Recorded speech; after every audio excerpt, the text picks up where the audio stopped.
incredibly kind of passionate, fantastic experience making the film. It's been my favourite job I think I've ever done. It's not a gory movie. Because it has werewolves and vampires, it's really hard to say, what are you making, an action movie or a horror movie?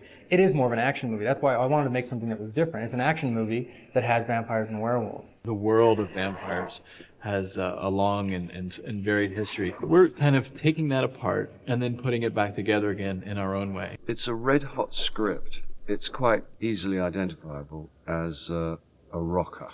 Whatever the genre, it absolutely works. I mean, it's not just, cars blowing up and guys jumping off of roofs. It's really slick and it's interesting. I really feel like we've got our own movie. I open the script, I read the first page, and all of a sudden when I start reading it, I'm like, it just jumps, it grabs you. And I think the writing's phenomenal. It screamed, this is cool, this is going to be cool. It's a movie that we really believe in. We made a movie that we would go see ourselves. I have a background in genetic engineering. Given that, I wanted to take a different approach to the werewolves and vampires in this film. I wanted to use science as a basis rather than mysticism. The werewolves want to find somebody with a special trait. I created a virus, which was the reason why vampires and werewolves became what they had finally become. Many, many centuries before the time the film takes place, the werewolves were slaves of the vampires. And whilst the vampires were in their crypts, the werewolves would guard them in the daylight. And my character, Lucien, fell in love with the daughter of Victor, who's the sort of overlord of the vampires. But it was forbidden, and Victor had his daughter killed. And so because of this, Lucien has a huge hatred of Victor especially, and of vampires in general. And so this war is built up because of this between Lucien's werewolves and Victor's vampires. Lucien's mission is to get Michael and destroy the vampires. So that's my job. I'm kind of like his hammer, the big bad wolf. Victor is one of 3 elders of the vampire world. At the time the film opens, I am in fact asleep. It's not my turn to rule, but I am awakened by Kate Beckinsale in order to take care of werewolf trouble. They've hated each other for centuries, and under the edict of both races, they were told to stay away from each other. Selene breaks the edict and starts falling in love with a werewolf or a lichen. At the beginning of the movie, she's almost forgotten that she's a woman. She's absolutely focused on revenge and killing, and she's really good at it. When she meets Michael, she starts to kind of get a kind of memory of what it's like to be human and to be with humans. She is not completely human, but she is actually human somewhere underneath that. I'd hesitate in calling it a love story because that's not that fleshed out in this chapter of whatever this will be. But it's more of a dynamic attraction. I don't know if I'd say it's falling in love, but there's definitely a push-pull element to it. I don't think there are that many kind of great action movie roles for women. It's usually the wife that is at home worrying on the phone, and that's not ever been that interesting to me. The other thing about action movies with female leads is that they can be quite camp and sort of winky. What really appealed to me about this was that it could have been a guy. And I thought that was really fresh and interesting, and then I had to pull it off. So. Kate is just razor sharp in this movie. I think she's going to blow people's socks off. Her acting is astounding. She looks amazing, and she's doing all these stunts, and it is so out of the box for anything she's ever done that for a movie like this, usually I have a cardboard cutout, and she has just breathed life into Selene and yanked her off the page and played with her like putty and just created this slick, cool, complicated character. This is an action film, and the special effects, the monsters are just incredible, and I'm very, very scared by them. They're just so real. Guy Himber and his group of people at the Creature Shop have designed these monsters, and Bill Nighy is so frightening to me when he's wearing his prosthetic makeup as Victor that I can't look him in the eye. The other thing about being in the prosthetic is that nobody knows, even people on the set don't really know what it entails. Somebody came up to me and said, "So there's a kind of zip up the back, is there?" You go, "No, there's no zip here." Are a film that is trying to do most of our effects live. There are a lot of things that digital effects really can't do. And coming up with lifelike creatures that can interact with human actors it's impossible for digital effects. Our werewolves could walk down the street and people would run screaming. So putting werewolves that are tangible things, guys in incredible suits with animatronic faces, it's going to be something special. What Kurt's wearing is just the head and animatronic vest that's part of the werewolf costume. He has a full range of lip movement, muzzle movement. He also has a comlink that allows the lead puppeteer to speak to him so they can cue roars, cues to camera, that kind of stuff. And that all kind of works together. Those actors with the animatronic heads are actually looking at a video feed, so they have absolutely no depth perception whatsoever. And most of the stuff with werewolves will be on special stilts. They're all built specific to the performer. It's basically carbon fiber sockets that are built around the life cast of the person's legs. And then we find performers that are willing to suffer the abuse of learning them and doing stuff. It takes 4 operators to fully operate each werewolf. But the effect is astonishing.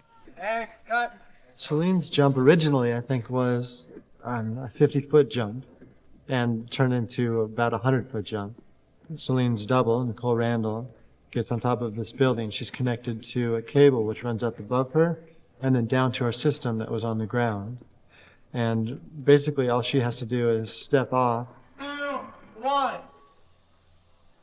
We stopped her 15 feet in the air, and then we overlapped another piece from about 20 feet in the air that took her straight to the ground, where in one shot she stepped and walked away. I can genuinely say I've been really excited to come to work every single day. And that's saying something because it's freezing here. You know, it's so lovely to be with, in a kind of real team of people in the best sense. Action, Likens. You have the first draft, which is yours, you're in love with it. It lives in your mind, and then when you get to the realities of filming, things change. Things come alive and just snowball, and it takes on a life of its own because it is a different entity than the script. Vampires versus werewolves, and just combining the two. And that really interests me. There's a lot more of a world that you can create. I always have enjoyed vampire movies. They're sexy, they're funny, they make you make your hair stand up. What's cool about this one is that given the people involved and the script, it has every chance of being the greatest vampire movie ever made. Underworld is a very cool movie. When I talk to my 2 daughters about why they want to go see Underworld, it's because Kate Beckinsale is so fantastic. She's powerful, she's sexy, she's, what's the word, rad. Basically, my task is usually to design early on, have the guys start building up the creature, supervise it with them, and have a great team on the back of people, and 10 years of work together make you be able to do things like that when one person concentrates on one type of work and the other guys work on the fabrication, let's say. I first met Patrick when I was on Stargate, working as a prop guy. And I fell in love with his design work, and I saw a lot of his drawings in the production in art department at the time. And just his just obsession with detail and just the kind of designs that he was doing, I just fell in love with. From the beginning, Len also wanted Patrick to topple us. He had worked with Patrick, admired Patrick. They're both artists. They're both gifted artists. They had an easy way of communication. Patrick wanted the werewolves to be sexy, and that was he pulled it off. Okay, what you've got behind me is the design of the werewolf. This is what we started with. I did a few concepts before. Some were actually a lot more wolf-like. Some were more like cat-like. I really wanted to combine the concept of using practical creatures, guys in suits, but then combine it with the wire work that we have today. And just being able to get the movement to make a werewolf be able to bound down a hallway or flip from one wall to the next, that you don't necessarily need to use CG to do that. And I think that's been a big push. I mean, when we were going around pitching this idea for Underworld, I did really want everybody to know that I wanted to get back to just doing practical creatures. I wanted a guy in a suit. And we referenced, we brought in footage actually of Alien or Aliens and Pumpkinhead or The Predator. And I just think that there's something that you get from a guy in a suit. And I wanted to bring that back. I never really saw that was going wrong. And a lot of a lot of the movies now have gone CG, where I thought that we were actually getting better with the prosthetics. So I really wanted to just bring that back. There's always difficulties, you know, when you create suits and things like that, full body suits, and create leg extension like we've done for those actors to walk on. First of all, every time you create we've been developing those leg extension for the guys to walk like wolves. Every time you do new sets of leg extension, you try to R&D a little more and make them more interesting than the last set. The last pair we've done was for Godzilla years back. They did the job, but I felt they were lacking a lot of articulation. Now technology has got better, and this time we have a set of werewolf legs which are much more organic and realistic. You always try to find new approaches toward tried and true techniques.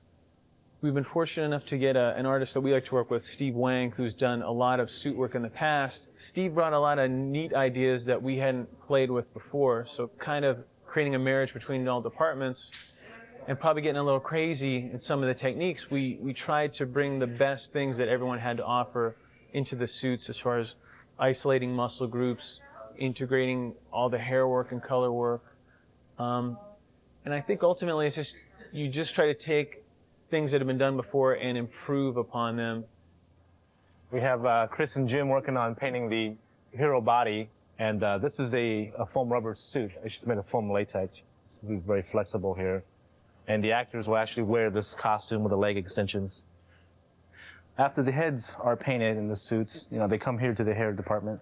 And what Phil's doing here is he's taking the yak hair and he's punching them in individually, one at a time, into the head. And we're sealing it with a little bit of silicone so the hair will stay in much longer.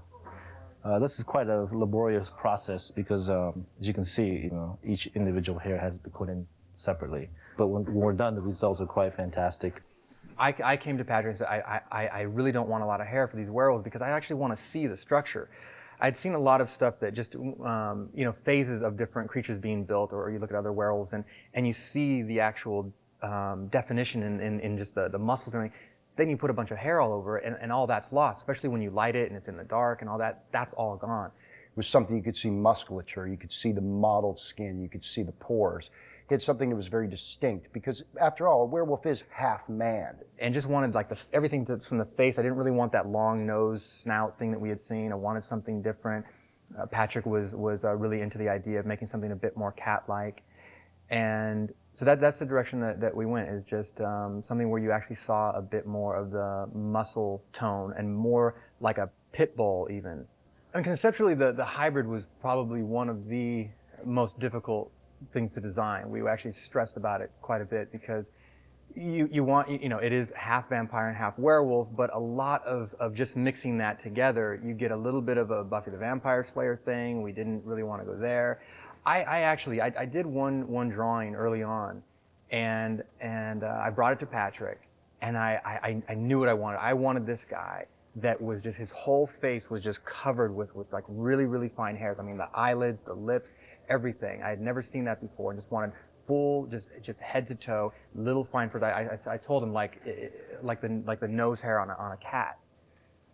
He loved the drawing. He said, that's fantastic, but the only way to do that is this process called flocking, which you have to, I guess, just use some kind of like, you have to basically put like electricity inside the person's body to have this flocking stick to the skin. Because he had done work, I believe, on Stuart Little. And he had built these little mice that had that same type of small hair. But he had never done it on a human. And he said that it was, I guess I think it's just an impossible process and a dangerous process to do. And we finally settled on something that was giving the human the texture and skin of a werewolf and giving the coloring. So all the modeling and everything was the actual skin that you'd see on the werewolf, minus a lot of the hair. And a lot of the fine detail and everything in the texture of the skin. Some of the, like where the elbows and just the shoulders and everything bend, it feels almost like elephant skin. And that's where we ended up, and just changing the musculature up a little bit, changing the cheekbones and all that kind of thing. And that's where we ended up going with the hybrid in the end. We'd come up with the idea of these silver nitrate bullets, so we needed to show the effects of how that was actually affecting the lichens. We tried regular makeup effects. We went through things that felt a bit more kind of cakey and sort of painted on, these where the silver looked like it was actually affecting the veins in the person's skin. After going through all these different test phases and putting them on camera, and they would show them to me, the one that looked the most realistic was one that was done with an airbrush, and it was just a very painstaking process where they would paint on these veins, and we would take that as our kind of final element, and then use CG to actually start the process and have the veins work over the skin and start to blotch and just become darker. And that would all be done in CG, and then we would match that with our practical effect. Fabrication was done at a rapid pace. It was mind-boggling. Len and I would drop down there. One day they'd be molding clay. 3 days later, they'd be pulling a foam plug out. What we do is we sit an actor down, we put a bald cap on him, and what that does is kind of cleans the canvas for us. Then an impression cream called alginate is poured over the head. That's an amazing material that picks up every detail, every wrinkle, every pore. It's an excellent precision molding compound. Into that we pour plaster, which this is right here. This is our actor Bill. He's getting ready to be molded. We put in our keys, elongate the cast, and get it ready for a silicone mold. What do you think of your double? I love you. Yeah. I love him. I like him even more than I like myself, which is no big stretch, but... So to create the relatively big bodysuit, we took our actor and again put him in the stance that we knew that we needed. And with the dental impression cream, again, we poured it all over his body. At that point, the plaster bandage goes on to reinforce that, and wooden struts to give it some real strength. We're able to split that along a half line, open it on up, and into that we put our resin compound that gets reinforced with fiberglass. The idea is when you're working with a shape this big, anything really over a head and shoulders, it's nice to go to lightweight materials so that you could work as aggressively as you need and not, you know, be worrying about getting a hernia. I found that in my pants. I don't know what that is, but this is, I won't tell you what that is. Victor, being the main vampire, has many stages of makeup that he goes through, from his initial phase where we see him coming out of his casket, and then we slowly start to see him sort of reconstitute as they pump him full of blood and vampire reconstitution stuff. And he has 2 phases of makeup there till we finally see him in his final, fully restored form. Patrick Tatopoulos and Guy Himber were so enthusiastic about this project from day one. Their talent and the love they felt for this project just is in everything that you see on screen. I first met Brad on a commercial that I did for PlayStation where he was actually playing Spider-Man at the time, and we hit it off. He's somebody that I absolutely trust, and that's what you want for a coordinator. The best thing about Len is that he knows what he wants. He's got a vision, and you can see it from the conception of the movie. Everything's storyboarded. In rehearsals, actually, what I would do is I would shoot things the way that he drew them in the storyboards.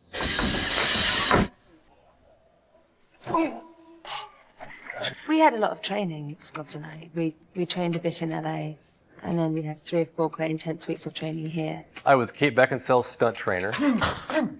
He is also an ex-bodyguard. So those guys have become good buddies. So I think he's maybe teaching her some tricks to keeping me away from her if I start getting nasty. Her body mechanics and her movement was great for fight scenes. Since she is a former ballet dancer, that did help out substantially. When they're not filming and they're just rehearsing day after day after day, I'm sure it gets a little bit tiresome. And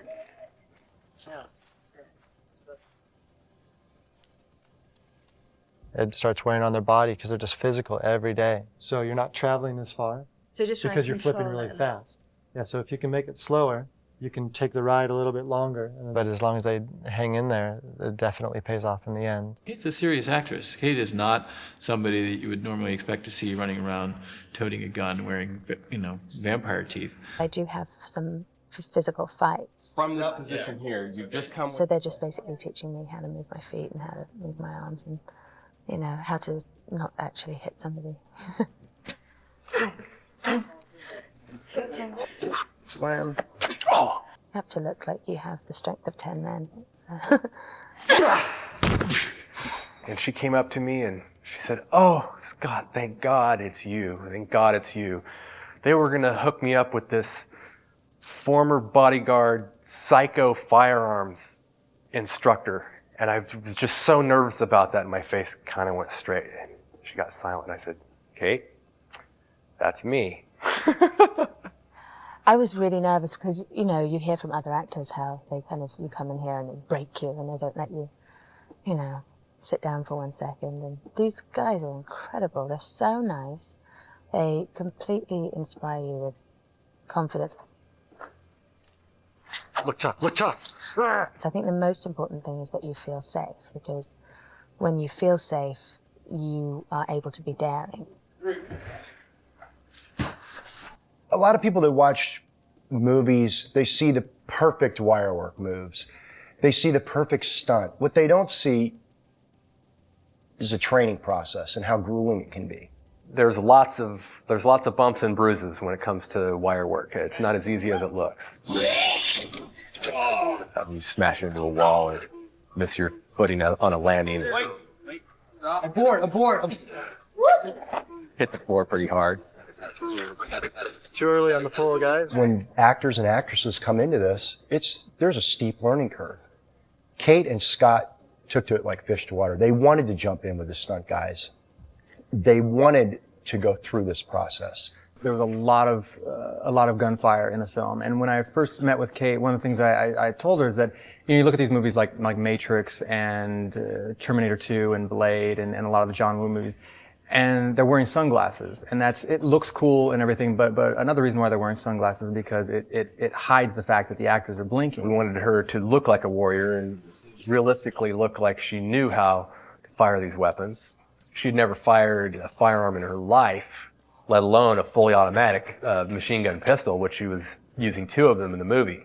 Beretta M93Rs. She took to it very, very well, very quickly. I'm sorry, I just felt like big ballet dancer. Todd Schneider, who was doubling Michael Sheen, who was playing the character Lucian, did this great sequence in the whole car chase where Lucian's trying to run down the car. We built this platform about 80 feet long that was behind the Jaguar. We had Todd standing on top of the platform, which was being dragged by the car. The car went approximately 25 miles an hour. Todd started sprinting, and I gave the impression that he was running like 35 miles an hour. And there was one opportunity with the scene where I'm chasing after Kate and Scott in the car. The camera is in front of the car, looking through the windscreen, and so you can see Lucian running up and then jumping onto the car. I said, I'd really like to try and do that myself. So you just sort of crouch down on the carpet, and they say, right, here we go, and they start off, and then you have to stand up on the carpet and kind of surf it for a little bit, and then when you get to the right point, just run. And the trick is not to look at anywhere else apart from at the car in front of you, because then it's just like running along an escalator or a conveyor belt or something. Whereas if you look at the ground, you see that you're going incredibly quickly and you get a bit freaked out. When the car stops and Lucian falls off, then the Selene and the Jaguar approaches and hits Lucian, and he goes flying in the air. Where we had Todd on a wire. As soon as the car approached, we pulled him out, and he rolled right up the hood. Then we looked down at a top shot where Todd is on a trampoline, flipping and twisting, and then they just erased the trampoline. So the combination of those 2 shots, I think, is going to be another unique part of the sequence. One of the big fights in the movie is going to be between a vampire and a hybrid, which is half vampire and half werewolf. Well, for me, I hadn't done anything like this before. We got to spend 3 weeks in LA just getting ready to do a lot of the stunts, a lot of the wire work, and I'd never thrown a punch in my life. So I got to sit down with these guys, the stunt team, who were great, and they got to teach me how to fight a little bit, so that was kind of fun. I did have rehearsals with Brad Martin and Rich Citrone and Marcus Young and Mike Gunter, who are, top stunt guys. They are, top guys in the world. And they were very, very good with me. I'm a middle-aged, lanky, slightly out of shape English actor. And they were trying to get me to wrestle half the time knee-deep in water with a hybrid half-vampire werewolf played by an extremely able, fit, and nice young man called Scott Speedman, who's in fabulous shape.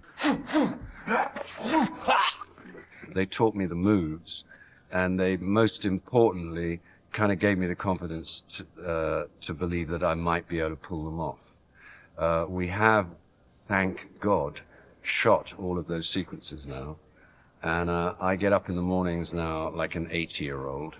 But I did it, and we'll see how it looks, and they seem pleased enough.